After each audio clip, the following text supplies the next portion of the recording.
তো বন্ধুরা, আমি শম্পা আজকে তোমাদের কুলচা তৈরি করে দেখাবো। তো চলো দেখে নেওয়া যাক। দেখো, ময়দা নিয়েছি আমি 500 গ্রাম মতো। ময়দার মধ্যে মাঝখানটা ফাঁকা করে এর মধ্যে আমি 100 গ্রাম মতো টক দই দেব।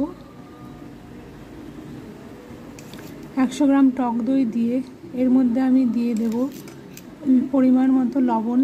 তারপর দেবো 1 চা চামচ চিনি। চিনির গুঁড়োটা দিলে বেশি ভালো হয়, তো আমার কাছে চিনির গুঁড়োটা নেই, সেই জন্য চিনি এমনি দিলাম। আর দিতে হবে বেকিং সোডা, 1 চামচ মতো বেকিং সোডা দিয়ে দইয়ের মাঝখানটায় নেড়ে চেড়ে এখানে 30 মিনিট মতন এটাকে রেখে দিতে হবে। দইটা যতক্ষণ না ফরম্যাট হচ্ছে সেজন্য রেখে দিতে হবে। তারপর 30 মিনিট পর ময়দাটাকে দইয়ের সাথে মেখে নিতে হবে।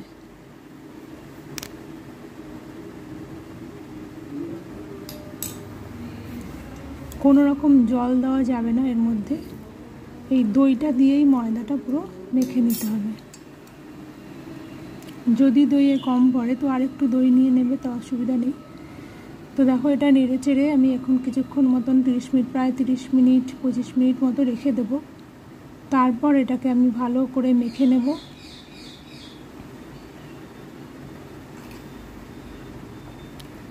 তারপর এর মধ্যে আমি দিয়ে দেব সামান্য মতো সাদা তেল।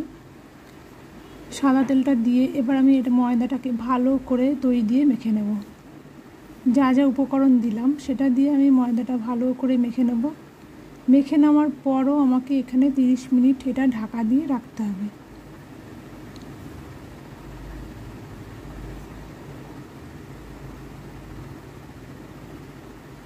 তো দেখো, ময়দাটা আমার মাখা হয়ে গেছে। এবার এটাকে আমি ঢাকা দিয়ে রেখে দেবো 30 মিনিট মতন। 30 মিনিট পর আমি এর পুরটা তৈরি করব।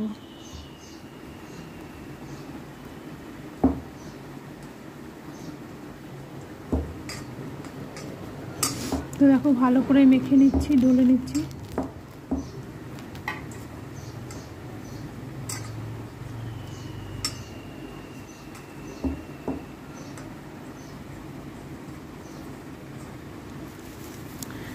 এবার এটাকে ঢাকা দিয়ে রেখে দেবো।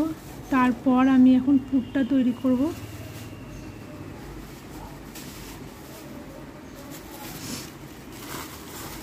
দেখো, এটাকে একটা প্লাস্টিক দিয়ে আমি ঢেকে রাখছি। তার উপর দিয়ে আর একটা প্লেট দিয়ে দেবো।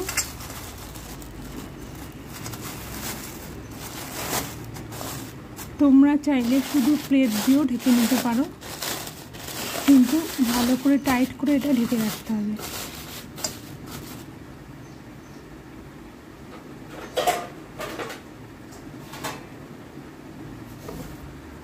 দেখো, ঢেকে দিলাম। এবার আমি আলুর পুরটা তৈরি করব। আলু আমি সেদ্ধ করে নিয়েছি, তার মধ্যে আমি দিয়ে দিলাম 1 চা চামচ লবণ, আর দিয়ে দেব ধনেপাতা কুচি, আদা কুচি আর কাঁচা লঙ্কা কুচি, আর দেব পেঁয়াজ কুচোনো আর ভাজা জিরের গুঁড়ো। এবার সব দিয়ে এই আলুটাকে মেখে নেব। সব কিছু দিয়ে ভালো করে আলুটা মেখে নিয়ে পুরটা তৈরি করে নেব। কুলচার ভিতরে যে পুরটা ভরতে হয় সেই পুরটা এটা দিয়ে তৈরি করে নেব। তো দেখো, ভালো করে মেখে নিচ্ছি।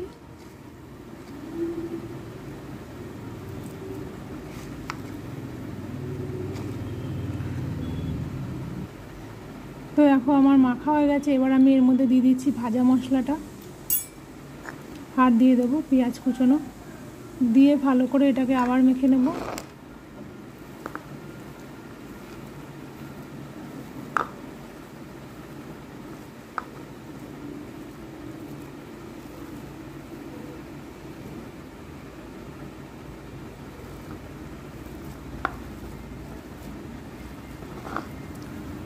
তো দেখো, আমার মাখা হয়ে গেছে কুলচার পুর।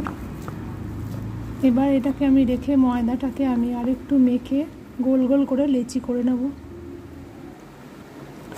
তো দেখো, ময়দাটাকে আমি গোল গোল করে লেচি করে নিয়েছি। এবার এই লেচির মধ্যে আমি পুরটা ভরে নেব।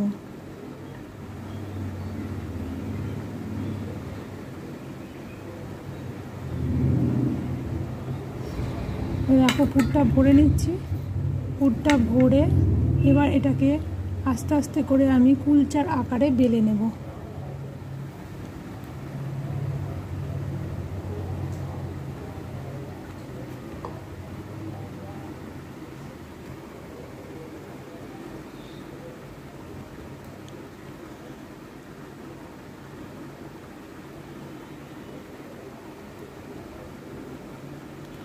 তো দেখো পুরটা আমার ভরা হয়ে গেল। এবার আমি এটাকে আস্তে আস্তে করে কুলচার আকারে বেলবো, বেলে রেডি করে নেব। সামান্য একটু ময়দা ছিটিয়ে এর মধ্যে আস্তে করে হাত দিয়ে আগে প্রেস করে নিয়ে তারপর বেলনি দিয়ে বেলে নিতে হবে। দেখো আস্তে করে বেলে নিচ্ছি কুলচার আকারে। কুলচার ঠিক যেই আকারটা হয় সেই আকারে বেলে নিচ্ছি। বেলে নেওয়ার পর এর উপর দিয়ে সামান্য সাদা তিল আর কালো তিল ছিটিয়ে দিতে হয়। তো আমার কাছে কালো তিল নেই, সেজন্য সাদা তিল দিয়ে দেবো ছিটিয়ে।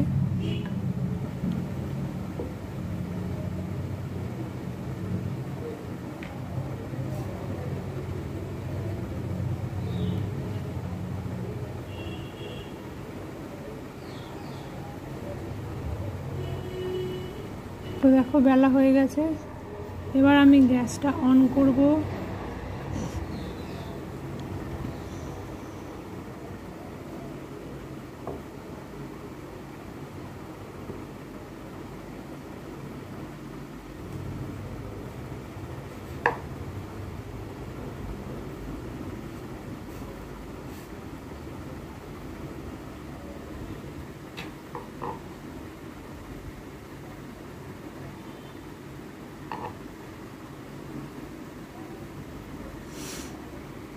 এগুলো আমি সব লেচি করে রাখছি।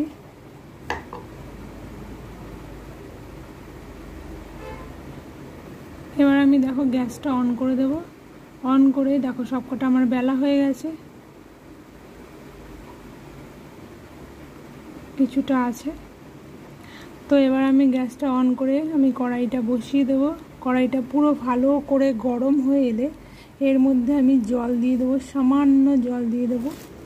জলের মধ্যে এটা ভাজা হবে কুলচাটা। তো দেখো উপর দিয়ে আমি সাদা তিল ছিটিয়ে দিচ্ছি। তিলটা দিয়ে একটু প্রেস করে নিতে হবে হাত দিয়ে।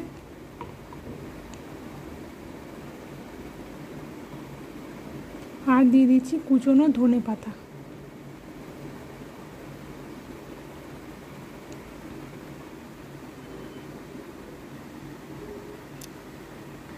এবার দেখো আমার কড়াইটা গরম হয়ে গেছে একদম।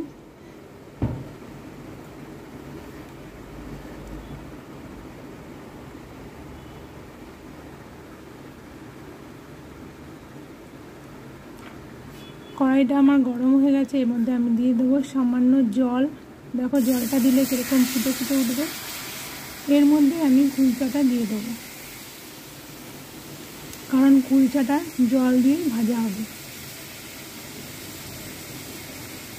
তো দেখো জলটা